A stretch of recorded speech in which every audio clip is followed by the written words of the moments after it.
बिस्मिल्लाहिर्रहमानिर्रहीम। अस्सलामुअलैकुम। आज आप लोगों के लिए आलू बुखारे की चटनी की बहुत ही ज़बरदस्त और मज़ेदार सी रेसिपी लेकर आई हूँ, जो कि आलू बुखारे सीज़न में बहुत ज़्यादा इन है। और ये चटनी मल्टीपर्पज़ है, आप कई चीज़ों में यूज़ कर सकते हैं, इसे वैसे भी बनाकर खा सकते हैं और इसे सेव भी कर सकते हैं। तो चलिए रेसिपी स्टार्ट करते हैं।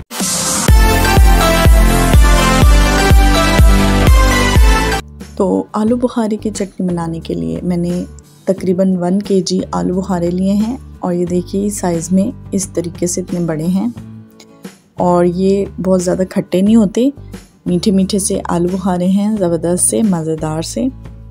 तो इसमें हमें शक्कर भी कम यूज़ करनी पड़ेगी।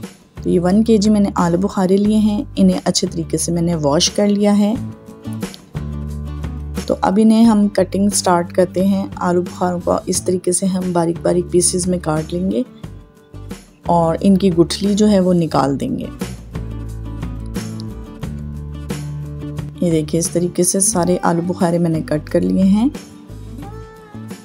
एक चीज़ का आपने बहुत ज़्यादा ख्याल रखना है कि आलू बुखारे जो हैं वो बहुत अच्छे तरीके से वॉश करने हैं, ठीक है, क्योंकि इन पे जो है वो दवाई लगी होती है। तो आपने इनको अच्छे तरीके से बहुत केयरफुली वॉश करना है। अब इन्हें हम ग्राइंड कर लेंगे और बहुत अच्छे तरीके से ग्राइंड करना है ताकि कोई भी पीस जो है इसमें रह ना जाए। तो जी मैंने आलू बुखारे सारे के सारे ग्राइंड कर लिए हैं। अब इसे एक छलनी में डाल के हम छान लेंगे ताकि इसमें मौजूद छिलके जो हैं वो छन्नी में ही रह जाएं और बहुत ही फाइन सी प्यूरी हमें मिल जाए। इस तरीके से देखें, ये मैंने थोड़े थोड़े करके अच्छे तरीके से छान लिए हैं, ये देखिए। और ये सारे छिलके जो हैं वो हम रिमूव कर देंगे अब। और ये देखिए बहुत ही ज़बरदस्त और फाइन सी प्यूरी हमें मिल चुकी है। देखिए इसके अंदर आपको छिलके नज़र भी नहीं आएंगे।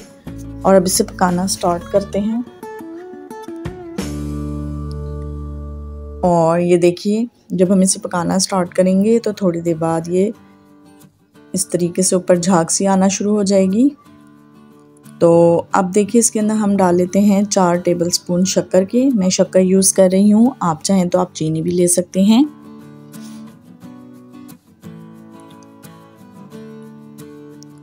Half teaspoon chilli powder इसके अंदर मैं ऐड करूँगी। हाफ टी स्पून नमक ऐड करूँगी और हाफ टी स्पून इसके अंदर मैं ऐड कर दूँगी धनिया पाउडर। हाफ टी स्पून इसके अंदर मैं ऐड करूँगी काला नमक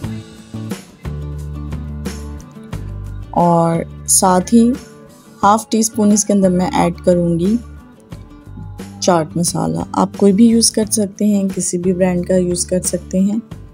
और इन सब चीज़ों को मैं अच्छे तरीके से मिक्स कर लूँगी। और ये देखिए ऊपर अच्छी सी झाग आ गई है। तो अगर इस झाग को हम रिमूव नहीं करेंगे तो ये चटनी में जो है बहुत बुरी सी लगेगी, तो इसकी लुक भी अच्छी नहीं होगी। तो इस झाग को हमने रिमूव करना है, लेकिन अभी इसे थोड़ा सा हम पकने देंगे ताकि तमाम की तमाम झाग जो है वो अच्छे तरीके से ऊपर आ जाए और हम इसे इजीली रिमूव कर सकें। तो इसे हम तकरीबन 2 मिनट और पकने देंगे।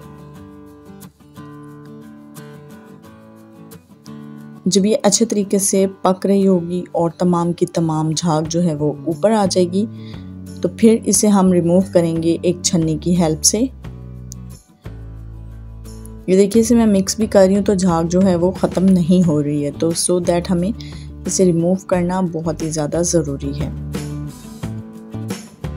तो ये देखिए जी एक छन्नी की हेल्प से इसे हम अच्छे तरीके से ऊपर से रिमूव कर लेंगे इस तरीके से। ये देखिए ये झाग जो है इस छन्नी पे हम इस तरीके से इकट्ठी करके और रिमूव कर देंगे। और ये देखिए ऊपर से झाग रिमूव हो चुकी है। तो कितनी ज़बरदस्ती हमारी चटनी की लुक आ रही है। और अब चूल्हा हम जो है वो बंद कर देंगे और चटनी को ठंडा कर लेंगे। और अब इसके ऊपर गार्निश करेंगे हम ड्राई फ्रूट्स। ऑप्शनल है, आप चाहें तो बग़ैर ड्राई फ्रूट के भी इसको खा सकते हैं। तो जी तैयार है हमारी ज़बरदस्त सी आलू बुखारे की चटनी और टेस्ट में बहुत ही मज़े की बनती है ये। इस रेसिपी को ज़रूर ट्राई करें और मेरे चैनल को सब्सक्राइब करें, लाइक करें, कमेंट करें, शेयर करें। तो मैं मिलती हूँ आपसे किसी नेक्स्ट रेसिपी में। तब तक के लिए अल्लाह हाफ़िज़।